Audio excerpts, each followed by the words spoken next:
नमस्ते भाइयों। आज आप सबका इस सीधे प्रसारण में बहुत बहुत स्वागत है। तो आज की चर्चा का विषय है रोड इतिहास के ऊपर पुरातत्व, आनुवांशिकी एवं लोक गाथाओं के आधार पर स्पष्टीकरण। तो हमारी बिरादरी में बहुत बार प्रश्न उठता है कि ये जो रोड जाती है इसके बारे में हमें कैसे इस बात का यकीन हो कि ये एक प्राचीन जाति है। तो इसके ऊपर हम तीनों जो हमारे नज़रिए हैं उनके ऊपर जो है ना इस पर चर्चा करेंगे। सबसे पहले पुरातत्व से। तो पुरातत्व जो है वो एक बहुत ही महत्वपूर्ण विज्ञान होता है। इसमें जो है ना आप जमीन के नीचे से जो प्राचीन सभ्यताएं अब नष्ट हो गई हैं या हमारे जो जैन में नहीं है उनको आप खोज निकालते हो। तो जो आर्कियोलॉजिकल सर्वे ऑफ इंडिया है यानी कि भारतीय पुरातत्व जो विभाग है, ये जो है लगभग 1850 के आसपास से काफ़ी सक्रिय रहा है और इसकी बहुत सी खोजबीन के दौरान विभिन्न जो है सर्कल के अंदर इन्होंने जैसे पूरे देश को सर्कल में विभाजित किया हुआ है। तो इसमें रोड जाति से संबंधित बहुत सी जानकारी हमें पुरातत्व जो हमारा जो ये रहा है भारत का, मतलब ये पुरातत्विक विभाग की जो खोजें रही हैं उनके माध्यम से बहुत कुछ इस पर प्रकाश डलता है। तो सबसे पहले हम आगरा सर्कल की बात करेंगे। वहाँ पर कागारोल में जैसा हम सब जानते हैं, कागारोल में कनिंघम और कार्लाइल ने 1871-72 की जो आर्कियोलॉजिकल सर्वे ऑफ इंडिया की रिपोर्ट थी उसके अंदर एक किले के होने की पुष्टि की थी। और ये रिपोर्ट छपने से थोड़े समय पहले ये बात दिल्ली गजट में ऑलरेडी प्रकाशित हो चुकी थी। तो दिल्ली गजट के अंदर जेडी बेगलार नाम के एक अंग्रेज जो अधिकारी थे उन्होंने लिखा था कि जो कागारोल है, आगरा क्षेत्र में जो कागारोल है वहां पर एक किला है, बहुत प्राचीन किला है जिसकी एक दीवार सामने आ जाती है धरती से निकली हुई, और वो जो है रेड सैंडस्टोन का बना हुआ किला है। तो रेड सैंडस्टोन में अभी आप देखिए ये तो प्राचीन किला है, पर उसके बाद देखिए कहाँ पर रेड सैंडस्टोन का प्रयोग किया गया। फतेहपुर सीकरी में जो बिल्कुल कागारोल से बहुत दूर नहीं है, 20 किलोमीटर के अंदर ही है, बहुत नजदीक में। दिल्ली के अंदर जो लाल किला है वहां पर रेड सैंडस्टोन। यानी कि इन सारे किलों की जो एक यूं कहिए कि जो प्रारंभ इनका जो इनकी प्रारंभिक शुरुआत हुई वो कागारोल से हुई। और इस कागारोल के किले के बारे में वहाँ जो आम जनता है इन्होंने कार्लाइल और कनिंघम को ये बताया कि ये जो किला है ये एक रोड राजा ने बनाया था। और हुआ ये था कि वो जब यहाँ से गुजर रहे थे उन्हें एक सफेद कागा दिखाई दे गया, कागा। तो इस कागे के नाम पे उन्होंने कागा रोड ऐसे नाम रखा भाई, अपने नाम से, अपने पूर्वजों के नाम से प्लस कागा। उसके बाद में ये अपभ्रंश होकर के रोड का जो है रोल हो गया, तो कागा रोल। अब जहां तक इस जो ये स्थल है इसके महत्व का जहां तक विषय है, जहां तक इसके महत्व का सवाल है, ये बहुत ही ज्यादा महत्वपूर्ण स्थल है। क्यों? क्योंकि यहाँ पर जो है आज के भी दिन में, आज की तारीख में भी यदि आप लोग जाएंगे तो गली गली कूचों कूचों में वहां पर आपको बहुत से आर्टिफैक्ट दिखाई देंगे जो धरती से निकलते रहते हैं। इनमें से कुछ तो जैसे मूर्तियां हो गई, भगवानों की मूर्तियां जो वहां प्राचीन समय के मंदिर थे, शिवलिंग हो गए, इस प्रकार की चीजें निकलती रहती हैं। इसके अलावा वहाँ हीरो स्टोन्स जिनके ऊपर की वीरों के चित्र होते हैं। जैसे एक बड़ा ही वहां पर एक अनोखा हीरो स्टोन प्राप्त हुआ है जिसमें दो योद्धा आपस में या तो अभ्यास कर रहे हैं या लड़ाई का मतलब अभ्यास कर रहे हैं या लड़ रहे हैं। और ये जो हीरो स्टोन वहां प्राप्त हुआ है ये जो है भाइयों उत्तरी अफ्रीका में भी प्राप्त हो चुका है। तो इसी प्रकार का, मेरा कहने का मतलब बिल्कुल यही नहीं, बस इसी प्रकार का हीरो स्टोन। कहने का तात्पर्य ये है कि किसी समय पर जो लोग कागारोल के अंदर राज करते थे उनका जो है आधिपत्य कहीं ना कहीं उत्तरी अफ्रीका तक भी पहुंचा हुआ था। इसके और प्रमाण कहां से मिलते हैं? जो कुषाण वंश का आपने नाम सुना है, तो कनिष्क के कुछ सिक्के जो है हाल ही में वहीं इथियोपिया से प्राप्त हुए हैं, जहां से कि हमारा यही कागारोल के प्रकार का हीरो स्टोन भी प्राप्त हुआ है। तो वो हमारा वहां पर एक जो है हमारे लिए ये आगे गहन अध्ययन का विषय है कि ये इस प्रकार की चीजें वहां तक कैसे फैली हुई हैं जो रोडों से संबंधित है उत्तरी अफ्रीका तक। इसमें फिर इसके आगे हम देखते हैं तो ये हमें जेनेटिक्स से भी पता चलता है, क्योंकि जो भारतीय गाय है इसका जेनेटिक्स पूर्वी अफ्रीका के अंदर जो हॉर्न ऑफ अफ्रीका बोलते हैं, जहां पर कि अगर आप अरब साइड से जाते हैं, अरब की खाड़ी की तरफ से, तो अफ्रीका को आप एक हॉर्न प्रकार के वहां पर आकृति पर हिट करते हो ऐसे जब जाओगे, मतलब अगर ओवरलैंड जाओगे, यदि जमीनी रास्ते से जाएंगे तो वहां पर आप उसे अफ्रीका में पहुंचोगे। वहां पर भाइयों जो गाय है उसका अनुवांशिकी भारतीय गाय से लगभग हूबहू मिलता है। वैसे तो देखिए पूरे अफ्रीका में भारतीय नस्ल की गाय फैली हुई है, पर इसका प्रारंभ उत्तरी अफ्रीका के हॉर्न से हुई है। इसके बारे में हमारे पास और क्या प्रमाण है, तो श्राइनर नाम के एक अनुवांशिकी विद्वान है अमेरिका से, वो कहते हैं जब वो ओमोटिक जाति का वहां पर उत्तरी अफ्रीका के अंदर उसका जीनोम स्टडी कर रहे थे, उन्होंने पाया इसके अंदर उत्तरी भारतीय जो पूर्वज हैं उनका कुछ अंश आया हुआ है अरबों के माध्यम से। तो यहाँ से हमें स्पष्ट हो जाता है कि जो हमारी गाय गई हुई है उसके साथ साथ हमारा अनुवांशिकी भी वहां पहुंचा हुआ है। इजिप्ट हो गया, इथियोपिया हो गया, मतलब ये जो पूरा क्षेत्र उत्तरी अफ्रीका और पूर्वी अफ्रीका, इसके अंदर हमारा अनुवांशिकी कुछ ना कुछ पहुंचा हुआ है। ये एक साइट हो गई। इसके बाद हम दूसरी साइट की बात करेंगे पुरातत्व के हिसाब से, तो हम बात करेंगे काठा की। तो काठा में जो है रेवंत विक्रम सिंह जी, ये लगभग सन 2000 के आसपास पूरे यमुना हिंडौन दोआब का एक दौरा कर रहे थे। रेवंत विक्रम सिंह जी भी आर्कियोलॉजिकल सर्वे ऑफ इंडिया के लिए ही काम करते हैं। तो वहां पर जब ये सर्वे कर रहे थे तो इन्होंने काठा में एक बहुत ही ऊंचा टीला पाया। उसी टीले के ऊपर गांव बसा हुआ था। तो इन्होंने वहां गांव वालों से पूछा कि ये टीला कैसा है, इसके बारे में आप मुझे कुछ बताएं। तो गांव वालों ने उन्हें कुछ इस प्रकार की बात बोली कि ये जो स्थान काठा है ये खटका है। तो खटका, जैसे ही खटका नाम आता है तो सभी रोड एकदम से पहचान जाते हैं, क्योंकि खटका नगरी जो है ये हमारे बाट हमें बार बार बोलते हैं कि यहाँ पर रोडों का राज था। तो काठा के लोगों ने रेवंत विक्रम सिंह जी को बताया ये काठा नहीं, ये तो खटका है, और यहाँ पर जो है, जो ये आप टीला देख रहे हैं जिसके ऊपर गांव बसा हुआ है, इसके नीचे बहुत बड़ा किला है और ये रोड राजाओं का किला है। फिर उन्होंने रेवंत विक्रम सिंह जी से ऐसी कुछ बात कही कि यहाँ पर कोई प्राकृतिक आपदा आ गई थी। उन्होंने कुछ इस प्रकार की बात कही कि दैवीय प्रकोप के कारण ये टीला पलट गया है, इसलिए इसको हम पलटा हुआ खेड़ा भी बोलते हैं। और उन्होंने मजे की बात ये कही कि ये सिर्फ जो है काठा काठा में नहीं है, ये इस क्षेत्र में ये बहुत से इसी राज्य के, जो रोडों का राज्य था, उसके बहुत से किले हैं, वो सारे पलटे हुए। अब देखिए जब ये पलटे हुए खेड़े की बात आती है, इसमें जो है आप देखिए काठा तो एक काठा है, इसके अलावा वहां पर प्रहलादपुर खटका भी है, नजदीक में ही प्रहलादपुर खटका एक और स्थान है। फिर उसके बाद में पलवल में अपना खटका एक और भी है। तो ये सारे के सारे एक राज्य था, ये बहुत बड़ा राज्य था। तो यहाँ पर जो दैवीय प्रकोप की जब बात आती है, इसमें भाइयों दो संभावनाएं हैं। इसके ऊपर हम अभी गहन अध्ययन कर रहे हैं। इस पर दो संभावनाएं हैं, या तो इसमें जो है एक भूकंप आया हो, क्योंकि सन 1000 से 1200 के बीच में जब तुर्क आक्रमण हुआ, तो 1000 से 1200 के बीच में हमें एक या दो बड़े भूकंपों की सूचना प्राप्त हुई है जियोलॉजिकल सर्वे ऑफ इंडिया से। तो या तो ये भूकंप में पलटे हैं, ये सारा का सारा जो राज्य पलटा है रोडों का, या तो ये भूकंप में पलट गया। इसकी दूसरी संभावना ये है कि ये जो है ऐबक और गौरी से लड़े हैं, क्योंकि जब आप तबाकते नसीरी पढ़ते हैं तो उसमें यह पता चलता है कि जब एक बार तरोड़ी की लड़ाई समाप्त हुई और उसने एक ऐबक और गौरी ने दिल्ली पर कब्जा लिया, तो वहां पर उन्हें फिर दिल्ली पर कब्जा सिर्फ यूं ही नहीं मिला, उन्हें पृथ्वीराज और गोविंद राय तोमर के रिश्तेदारों से बहुत लड़ाइयां करनी पड़ी। और वो लड़ाइयां कुछ मेरठ की दिशा में हुई, जहां पर ये अपने काठा, ये खटका, पूरे मतलब अपना ये बेल्ट लग जाता है रोडों का। और कुछ लड़ाइयां दिल्ली के आसपास हुई, जैसे गुरोड़ा अपना एक स्थल है, गुरोड़ा भी रोडों का एक स्थल है, रिवाड़ी और झज्जर के बिल्कुल बीच में। तो ये सारी की सारी, और एक हमारे भाट बताते हैं बादली के पास हमारी लड़ाई हुई, जो बादली जो है इस गुरोड़ा से, गुरोड़ा में भी एक प्राचीन किला है रोडों का, वहां से बादली करीब 26 किलोमीटर ही है, ज्यादा दूर नहीं है। तो ये सारे की सारी जो लड़ाइयां हुई हैं, यानी चाहे पृथ्वीराज चौहान के रिश्तेदारों से लड़ाई हुई हो या गोविंद राय तोमर की, ये सारे आसपास जो है रोडों के साथ लड़ाइयां हुई है, ऐसा हमें प्रतीत होता है।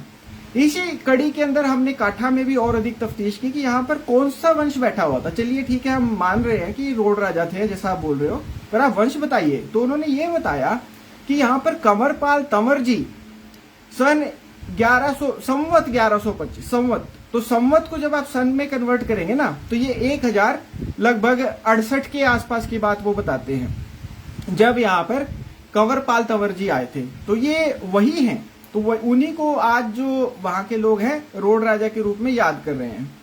तो इससे हमें बिजनौर के जो अधिकारियों ने, अंग्रेजी अधिकारियों ने जो रोडों के बारे में बातें लिखी थी उनकी भी पुष्टि मिल जाती है, क्योंकि उन्होंने एक बात कही थी कि ये जो रोड है ये जो है दिल्ली के तोमर हैं, इनका वहां पर राज रह चुका है। यही बात फिर भाटों की ये गुरोड़ा के संबंधित विचारों से भी प्रकट हो जाती है, क्योंकि गुरोड़ा के विषय में ये कहना है, गुरोड़ा जो स्थान झज्जर से जब आप रिवाड़ी जाएंगे बिल्कुल बीचों बीच पड़ेगा उस सड़क के ऊपर। गुरोड़ा के बारे में भाट ये बोलते हैं कि यहाँ पर अनंगपाल तंवर जी के जो पोते थे गुरगज के नाम से, गुरगज, उन्होंने यहाँ पर एक किले की स्थापना की और गुरगज और रोड अपनी जाति के नाम से गुरगज रोड से गुरोड़ा स्थान का नाम उन्होंने टेक दिया। तो इस प्रकार से भाइयों ये हमारी कुछ अनुवांशिकी के आधार पर बातें हैं। फिर आइए अब हम लोक गाथा को भी कवर कर लेते हैं, क्योंकि ये जो आपने अगर टॉपिक देखा है इस लाइव का, इसमें हम लोक गाथा के ऊपर भी बात करेंगे, क्योंकि हमें ये देखना है कि रोड कितने प्राचीन है। पुरातत्व से तो हमने देख लिया बहुत प्राचीन है। अब चलिए हरियाणवी भाषा की, हरियाणवी बोली की एक बहुत ही पुरानी रागनी की बात करते हैं, जिसमें कि राजा रोड का जिक्र है। तो इस प्रकार से जिक्र है कि भाई ये जो है बहुत ही पराक्रमी राजा थे, और इन्होंने जो है ये कभी एक शिकार के लिए जा रहे थे, तो इन्होंने किसी सुंदर स्त्री को देखा। तो इस प्रकार से इन्होंने बात की है पंडित लक्ष्मीचंद जी ने।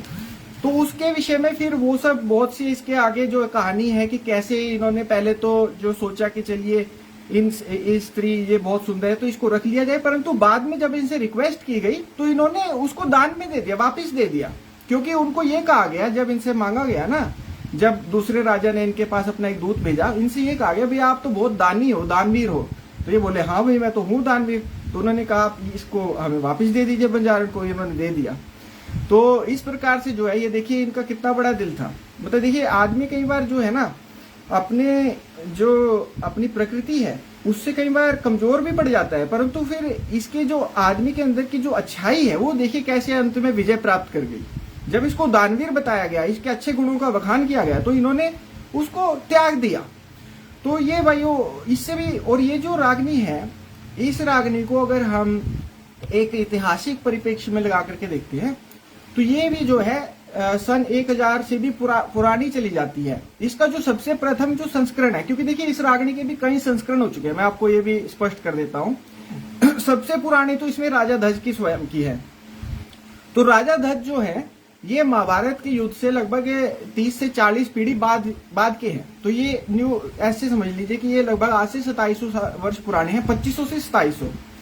तो एक तो उनके समय की बात है, उनकी जो घटना थी, लेकिन उसमें कोई बंजारण नहीं थी, उस समय बंजारे होते भी नहीं थे भारत के अंदर। उन्होंने जो है एक अच्छी राजकुमारी को देखा जो कि दक्ष सिंह नाम के एक राजा की पुत्री थी कलिंग के दिशा में, और उन्होंने उस राजकुमारी का हरण कर लिया था और फिर उसके लिए बहुत ही अच्छा एक किला भी बनाया था रानीकोट के नाम से। फिर इनकी बहुत सी संतान भी हुई थी जो बहुत ही प्रसिद्ध भी हुए आगे, और इनका बहुत ही सफल राज्य रहा।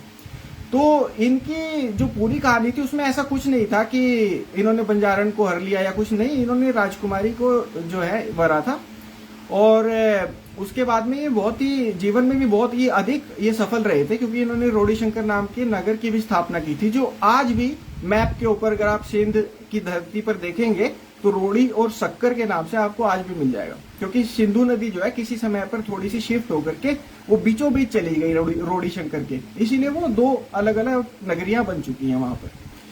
तो भाइयों इस प्रकार से अब हमने लोक गाथाओं से भी ये सिद्ध कर दिया कि ये जो रोड जाती है, ये रोड नाम है, ये अति प्राचीन है। क्योंकि अब सिर्फ इस हरियाणवी रागनी के ही बेसिस पे नहीं, यदि आप दिव्यवादन नाम की एक बुद्धिस्ट रचना को भी देखेंगे, बौद्ध धर्म की रचना को, उसके अंदर भी रोडुका नाम की नगरी का अति प्राचीन जिक्र है। जब राजा बिंबिसार मगध के राजा थे उसी समय रोडुका नगरी एक बहुत ही ज्यादा समृद्ध नगरी थी। इसके अंदर ये कहा जाता है, जो दिव्यवादन है उसके अंदर ये कहा गया है कि रोडुका नगरी के अंदर हीरे जवाहरातों की कमी नहीं थी। जब रोडुका के राजा ने ये सोचा कि बिंबिसार मगध के राजा को क्या भेजा जाए, तो उसने सोचा क्यों ना कुछ हीरे जवाहरात भेज दिए जाए, क्योंकि हमारे यहाँ पर तो बहुत अधिक प्रचुर मात्रा में ये हीरे जवाहरात। और जब बिंबिसार को ये हीरे जवाहरात मिले तो उन्होंने सोचा कि यार इतने समृद्ध राजा को मैं क्या भेजूं। तो इनके लोगों ने तब कहा कि आप कपड़े भेज दीजिए, आपके यहाँ पर कपड़े अच्छे होते हैं। तो उन्होंने उनको वापस जो है ना बदले में कपड़े भेजे थे। लेकिन आप खुद सोचिए, एक तरफ तो आदमी हीरे जवाहरात भेज रहा है जो कि बिल्कुल बहुत ज्यादा अति समृद्ध राज्य के लक्षण है, और दूसरी तरफ बदले में सिर्फ कपड़े। यानी कि जो रोडका जो साम्राज्य था ये मगध से भी अधिक उस समय समृद्ध था। तो इससे हमें पता चल जाता है। तो देखिए अब हमारी दो चीजें यहाँ पर कवर हो चुकी है, एक लोक गाथाएं और दूसरा जो है हमारा जो है पुरातत्व का जो प्रमाण, पुरातत्व के प्रमाण हमारे पास उपलब्ध है। अब हम तीसरी जो लास्ट चीज है उसको हम यहाँ पर डिस्कस करेंगे, जो कि है अनुवांशिकी। तो इस संबंध में अभी तक हमारे 2 शोध पत्र आ चुके हैं।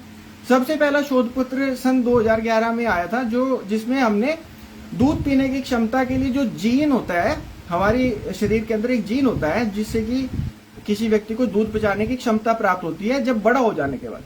कुछ उम्र तक तो सभी जो आदमी होते हैं या मानव होते हैं सबको ही एक क्षमता होती है, परंतु जैसे जैसे हम बड़े होते हैं बहुत सी जातियों में ये विलुप्त हो जाती है क्षमता। तो इसके ऊपर हमने रिसर्च की थी कि ये जो है भारत में और विदेशों में जो है ये या किस किस जगह पर ये किस किस जाति के अंदर ज्यादा मात्रा में इस प्रकार का जीन मिलता है।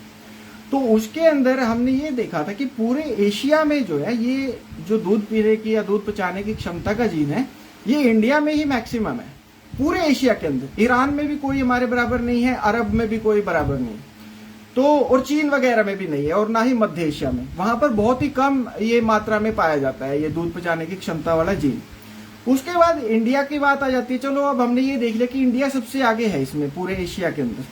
तो इंडिया के अंदर जब हमने अलग अलग जातियों का इसमें तुलना करी अलग अलग जातियों के अंदर इस जीन की, तो हमने इसकी सबसे अधिक फ्रीक्वेंसी रोड जाति में पाई थी। और हमारे शोध पत्र में भी यही लिखा गया था कि ये जो जीन है पूरे इस इंडिया और पाकिस्तान, अफगानिस्तान, बांग्लादेश के क्षेत्र में रोड जाति में पीक पर है, मतलब सबसे अधिक है। फिर उसके बाद में 2-3 और जातियां भी थी, जैसे जो जाट मुस्लिम है पाकिस्तान साइड के, वो भी टॉप 3 के अंदर थे। तो इस प्रकार से बात थी। तो एक तो ये था। उसके बाद में हमारा एक और शोध पत्र आया 2018 के अंदर, जिसमें कि अब हम सिर्फ दूध पचाने की क्षमता ही नहीं, हम पूरी तरह से ये देख रहे थे कि जो ये रोड जाति का जेनेटिक्स है, अनुवांशिकी है, ये संसार में किस किस जाति के साथ मैच करती है। ठीक है, तो इसमें हमने जो है ना बहुत से सैंपल लिए, सिर्फ यहाँ मतलब अपने हरियाणा क्षेत्र से नहीं, राजस्थान से भी लिए, पंजाब से भी लिए, ऑल इंडिया के भी सैंपल्स हमारे पास ऑलरेडी विभिन्न जो है अध्ययनों के आधार पर मौजूद थे, अलग अलग शोध पत्रों के आधार पर। ऐसे ही जो पूरे वर्ल्ड के, जो पूरे विश्व के सैंपल्स हैं वो भी हमारे पास उपलब्ध थे। तो वो सारे सैंपल्स को जो है हमने मिला करके देखा। तो सबसे पहली बात हमारे शोध के अंदर ये पता लगी कि ये जो पूरा भारतवर्ष है इसमें जो है एक मतलब ऐसी इसके अंदर एक क्षमता है कि ये मतलब बहुत ज्यादा इनका जो जेनेटिक्स है भारत का, खासकर मतलब पूरे ही भारत के, ये काफी ज्यादा अच्छा है। तो एक तो ये बात थी। फिर उसके बाद उसके अंदर जो है हमने अलग अलग जो है ये देखा कि भाई इसमें और देखते हैं कि क्या समानताएं हैं और क्या इसमें थोड़ी सी विशेषताएं हैं। तो समानताओं में हमने ये देखा कि ये जो पूरे भारत में जो है लगभग 60 से 70% जो अनुवांशिकी की सामग्री किसी भी जाति या जनजाति के अंदर वो लगभग एक सी है। और उसके बाद में फिर जब विशिष्टता की बात देखी तो उसमें हमने देखा कि फिर अगर आप अलग अलग जातियों की विशिष्टता देखते हैं तो उसमें हमने जो खासकर रोड और हरियाणा के थोड़े बहुत कुछ हद तक जो हरियाणा के जाट हैं, रोड और जाट के अंदर हमने ये देखा कि ये काफी ज्यादा जो है इनका पश्चिम की तरफ भी ये इनका काफी मैच है, काफी मेल खाता है। तो और खासकर रोडो का जो है ये बाल्कन्स के अंदर बहुत ही क्लोज मैच निकला था, जो ये अपने लातविया और लिथुआनिया इत्यादि जो वहां पर भी, क्योंकि अगर आप देखेंगे संस्कृत प्रकार की ही भाषा बोली जाती है। अगर आप उनकी पुरानी भाषा सुनेंगे, रशियन जैसे भाषा है जो, वो संस्कृत से ही विकसित हुई है। तो मतलब हमारे यहाँ से किसी समय पर ये रशिया और जो ईस्ट यूरोप है, पूर्वी यूरोप, वहां पर बहुत ही ज्यादा जो है हमारे यहाँ से वहां प्रभाव गया है, जेनेटिक प्रभाव।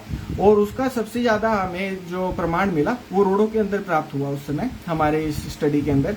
एक और बात हमने देखी कि चलिए ये बात सच है कि ये कुछ एक जातियां जो है, जैसे रोड हो गया, कुछ हद तक जाट हो गए, इनका ठीक है, यूरोप में मैचिंग है, परंतु इसी प्रकार की जेनेटिक्स हमने स्वात घाटी के अंदर पुराने सैंपल्स के अंदर देखी, जो आज से लगभग 3 से 4 हजार वर्ष पुराने स्वात घाटी में प्राप्त हो चुके हैं। जो आज की डेट में अगर आप स्वात को अगर मैप पर देखेंगे तो ये आपको कश्मीर और जो अफगानिस्तान जो है उस क्षेत्र में बीच से में मिल जाएगा, अगर आप इसको मानचित्र पर देखने का प्रयास करेंगे। तो इस प्रकार से हमने जो है तीनों इसमें एंगल आज लाइव में कवर कर लिए हैं, चाहे वो अनुवांशिकी हो या पुरातत्व हो या फिर लोक गाथाएं हो। हर प्रकार से हमने जो है आज आपके सामने इस प्रकार के तथ्य रखे हैं कि ये जो मतलब आपकी जो जाति है, जैसे रोडो चौपाल ये पेज है, रोडो का जो फेस ऑफ रोड बिरादरी, क्षमा चाहूंगा, तो यहाँ पर जो है आप ये देख सकते हैं कि आपका जो जेनेटिक्स है या आपकी जो जाति है, इस प्रकार का जो भारत में काफी समय से एक इनका प्रभाव रहा है और इनकी यहाँ पर उपस्थिति भी रही है, तो इसको कोई नकार नहीं सकता। जेनेटिक्स के आधार पर ये प्रूव्ड है। और इसके बाद में देखिए फिर एक अंतिम 2-3 बातें जो है रिसेंटली भी हमने बहुत कुछ इतिहास में से भी निकाला है। तो उस इतिहास के अंदर हमने देखा कि एक तो 1857 का हमें एक पत्र प्राप्त हुआ जो थानेसर के डीसी ने लिखा था, और उन्होंने उसमें स्पष्ट लिखा है कि जो बांगर क्षेत्र के रांगड़ और रोड हैं, ये लोग अपने हथियारों से बच्चों जितना ही प्यार करते हैं जितना अपने बच्चों से करते हैं, और ये जो है अपने हथियारों को देने के लिए तैयार नहीं है, क्योंकि ये 1857 की क्रांति का समय था। अंग्रेज चाह रहे थे कि सारे ही लोगों का, सारे जातियों के हथियार ले लिए जाएं या जब्त कर लिए जाएं, परंतु उसमें रोड और रांगड़ जो थे ये इनको टेढ़ी खीर लगे, क्योंकि ये अपने हथियारों से बहुत ही अधिक प्रेम करते थे। तो एक तो ये बात है भाई। फिर दूसरी बात हमने एक और ये भी देखी इतिहास में कि जो ये प्रथम विश्व युद्ध हुआ था, इसके अंदर रोडों को इसमें डायरेक्ट एंट्री भी थी, तो ये एक रेजिमेंट में डायरेक्टली इनकी भर्ती की गई थी। साथ में हमारे जो मतलब हमारे जो जिले के कई और जातियों की भी की गई थी, जैसे राजपूत, जाट, और ये अपने मेव भी थे जो गुड़गांव से मेव, फिर बिश्नोइयों को भी लिया गया था। साथ में हमारे यहाँ पर जो कंबोज हैं और सैनी हैं, इनको भी वहाँ पर एक चांस दिया गया था। तो फर्स्ट वर्ल्ड वॉर में रोडों को डायरेक्टली एंट्री मिली थी, और ये एक ऐसी रेजिमेंट के अंदर थे जो कि इन्फेंट्री का भी काम करते थे और साथ में उनके पास इंजीनियरिंग की भी ड्यूटीज थी, दोनों प्रकार से। तो हरफन मोला किस्म की एक रेजिमेंट के अंदर इनको स्थान मिला था। और बाकायदा प्रथम विश्व युद्ध के बाद अंग्रेजों ने एक और नोट लिखा है जिसमें उन्होंने ये कहा है कि इस विश्व युद्ध के अंदर कई जातियों ने एक बहुत ही सफलतापूर्वक एक एंट्री की है हमारी फौज के अंदर। उनमें जो है नंबर 1 उन्होंने नाम लिया अपने अहीरों का हरियाणा के, फिर करनाल के रोडों का, और मेव का, और पचाडों का। पचाडे जो ये मतलब मुस्लिम हो जाते थे जो जाट, उनको पचाडा बोल देते थे, तो हिसार के पचाडों का भी नाम। तो ऐसे 4-5 जातियों का नाम लिया। और ये जो है भाइयों आपसे हमने काफी कुछ आज साझा किया है। तो यदि आपके कुछ भी प्रश्न हो तो आप मुझसे पूछ सकते हैं, या तो आप इसी लाइव के नीचे जो है अपना प्रश्न छोड़ दीजिएगा। बाद में जो हमारे मित्र हैं, जो हमारे साथी हैं, जो इस पेज से जुड़े हुए हैं, वो आपके प्रश्नों को पढ़कर या तो स्वयं जवाब दे देंगे, नहीं तो मुझसे पूछ लेंगे। तो और बाकी जो है आप लोगों को जो है बहुत बहुत धन्यवाद आप लोगों का आज हमारे साथ जुड़ने के लिए। और आशा करता हूँ कि आपको ये रोचक जानकारी लगी। यदि कुछ भी प्रश्न हो, जैसे मैंने कहा, अवश्य पूछिएगा, या तो यही कमेंट में छोड़ करके, या फिर बाद में आप मुझसे भी फेसबुक के ऊपर कर सकते हैं वार्तालाप। तो आप लोगों का बहुत बहुत धन्यवाद। इसके साथ ही हम आज का ये जो लाइव है इसको यहीं समाप्त कर लेते हैं। जय हिंद दोस्तों।